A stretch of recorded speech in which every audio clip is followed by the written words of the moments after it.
Make sure it can in his house. In part 1 of this series, we created the Wi-Fi Mangoapple. Then, in part 2, we upgraded the Wi-Fi Mangoapple with the spicy contraption. And now in part 3, we're gonna be creating a DIY Wi-Fi pineapple far superior in every way. Behold, the Wi-Fi Shadowapple.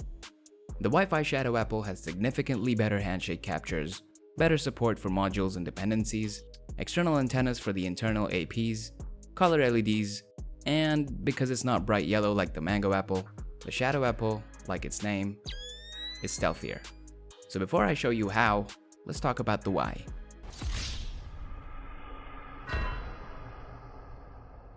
The most major problem with the Mangoapple is it captures handshakes just fine, but doesn't display them in the Pineapple web UI. That's because the handshakes get stored at an unexpected location. xchwarze, the legend behind the Pineapple clone firmware, said that it has to do with routers using the MIPCell architecture, and the Mango router uses MIPCell, so router architecture was the issue here. If you go to the Pineapple clone project's well-curated supported routers list,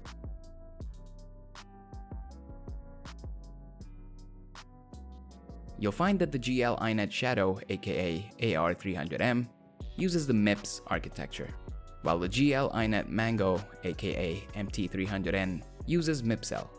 As xchwarze pretty much said, fuck the MIPCell coming straight from the underground. So I did a little research and got myself a gl.inet Shadow to try this out. And he was right. You will never see a handshake on the Mangoapple's web UI, but on the Shadowapple, instant handshakes just as expected. Now, McShuriken, you may yell through your screen. What in the shit am I supposed to do with the Mango you made me buy? I can't make any promises just yet, but I'm trying to repurpose it into a DIY Hack 5 Shark Jack. You should follow me on Instagram for updates and stick around for when I finally crack this.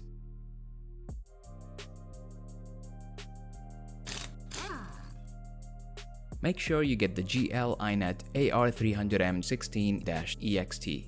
The 16 stands for 16 MBs of flash memory, and the EXT probably stands for external antennas, which I'm attaching here. You can probably get it for about $30 to $35. And this is the infamous spicy contraption from the last video, but this time, it's even spicier. McShuriken, you may ask, scratching your head. The other head. What makes it spicier this time? It's a supported dual band adapter to cover 5 GHz as well, the same old generic ass RT5370 adapter, and the same old reliable USB flash drive, all converging into this 3-port USB hub. If you haven't put this together yet, I have a list of supported adapter chipsets and some personally confirmed buy links on my Shadowapple resources GitHub page.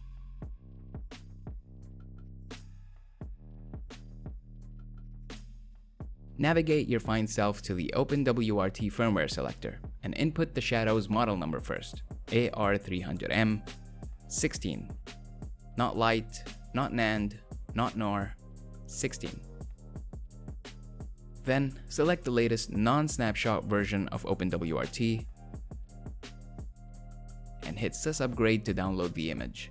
You probably noticed we no longer need to get the old version 19 here like we had to for the Mango. Next, head over to xchwarze's Pineapple clone GitHub. Scroll down and click on Downloads here.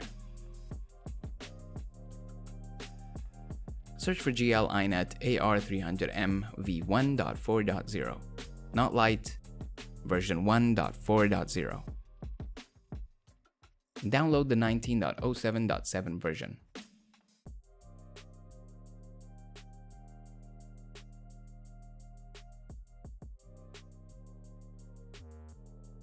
You now have both the required images. It's shadow time.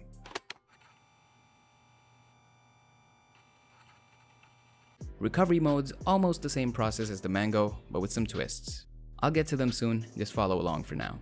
Connect the Shadow to your computer via LAN, then press and hold the reset button while you plug in the micro USB power cable. Don't let go of the reset button until you see 2 solid green LEDs.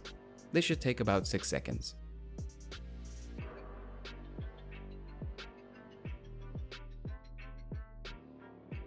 Your Shadow is now in recovery mode, but you're gonna need to change a few network settings on your computer to access it.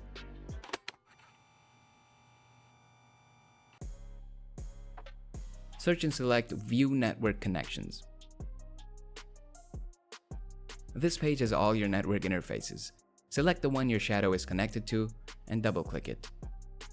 Click Properties, double-click IPv4, and use the following IP: 192.168.1.2. Then click on the subnet mask field to automatically populate it, and click OK. Leave this window open for now. Also, disable Wi-Fi if you have it.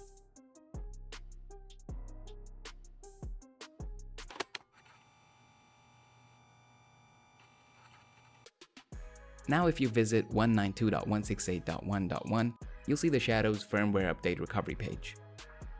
Choose the OpenWRT image you downloaded, it should have OpenWRT in the file name, and click Update.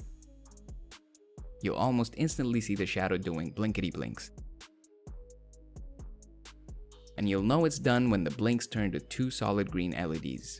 Ignore the loading animation on this page and just observe the LEDs. I'm speeding this up, but I'll keep a timer running so you know what to expect.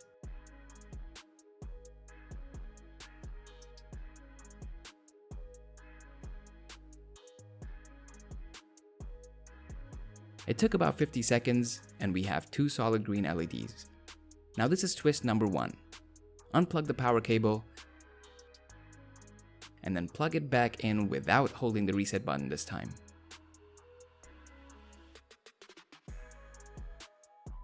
Let the Shadow boot up completely. You'll know it's done when you see this sick collection of products from my Cyber Ninja store, where you'll find some of the coolest cybersecurity themed hoodies, t-shirts, stickers, and more. We've even got autism and ADHD friendly products for the neurodivergent homies and homettes. Check it out from the link in the description.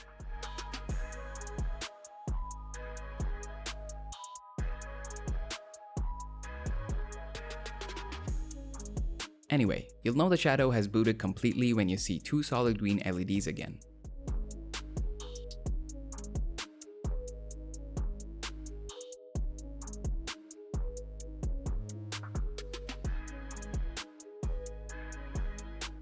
It took about 2 minutes and we have 2 solid green LEDs. OpenWRT has successfully been flashed onto your Shadow. You're now ready to flash the pineapple clone image.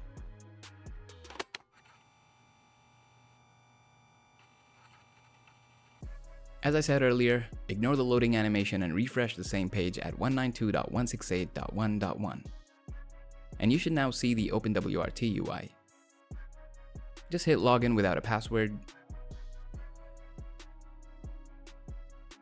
Ignore this warning here and navigate to backup/flash firmware.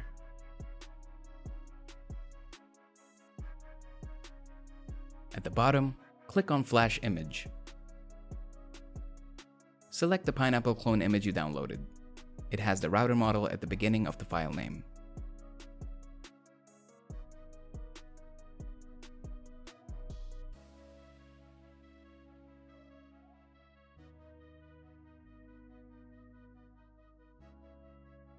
Uncheck the Keep Settings option and check the Force Upgrade option before clicking Continue. You'll know the flash is complete when you see all 3 LEDs go solid. This will take some time, so allow me to slide this message in from today's sponsor. PCBWay is celebrating their 11th birthday the right way. Till July 24th, they're running limited discount coupons, great deals on PCB-related services, 50% off on 3D printing and CNC machining, discounts on electronics from their module store, and you can win some sick items in their lucky draws, including a programmable robot dog and a Raspberry Pi 5. So check it out from the link in the description.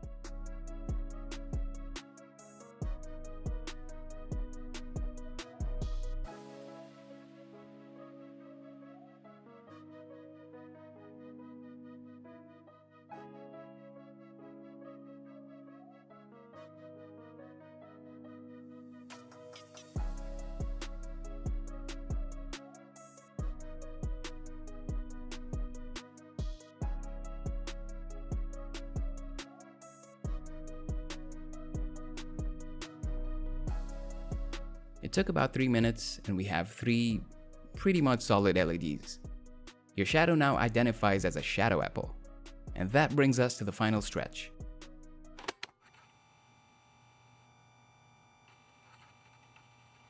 Again, ignore the loading animation on this page and go back to your network interface settings.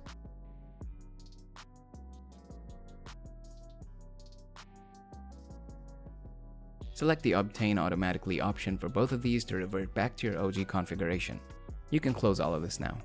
To initialize your Shadowapple, go to the Pineapple Clone Web UI at 172.16.42.1:1471, and you'll be greeted by this mighty pulsating pineapple. Go through these messages, and when you see this one, it's time to bring in the spicier contraption. Connect it to your Shadowapple. And then press the reset button just once. Wait a few seconds and this message should automatically go away. You can now go through the basic setup on this page and continue.